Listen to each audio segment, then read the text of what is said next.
cultural fascination with superheroes is really based upon social climate. Basically, since 9/11, you've seen an explosion of the superhero culture.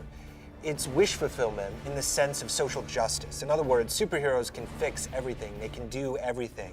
Champions actually came from a paper and pencil RPG that was released in 1981. So the thing that's awesome about that is we actually have about 28 years worth of characters and places, villains, heroes, and lore, and actually game mechanics that have vetted through hundreds of thousands, if not millions of players to base Champions Online from. And with Champions Online, we've really pushed the limits. A lot more visceral, a lot more explosions, a lot more punching, and just ripped right out of a comic book's pages.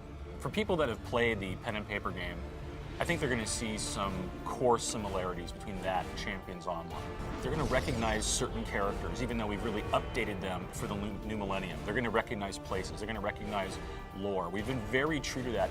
The level of depth and complexity that you want to be able to open up to players is paramount. We really, really need to make sure that people have this incredible experience where they can sit there and really craft a superhero who's iconic.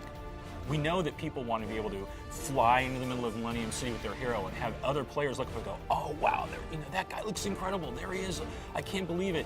And you're showing off your powers and effects, the look of your character, and that's something that we really, really give you all the tools for in the character creation system.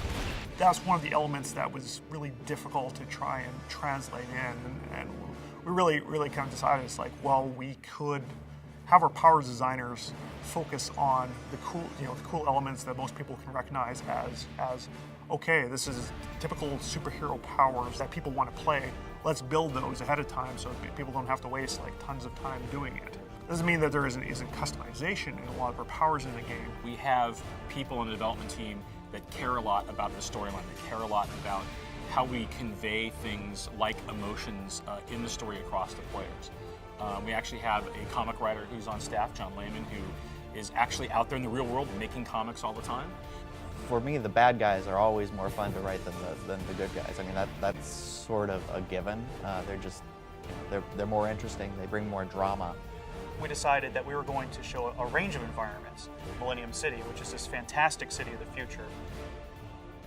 There's also the desert. You also have places where you go underwater, and you're in Canada. The frosty wastes of the Great White North. We wanted to make it feel like an action comic book, so you have a lot more active movement, players moving around, reacting to villains of the game, etc. Very much action, biff pow type of comic book feeling.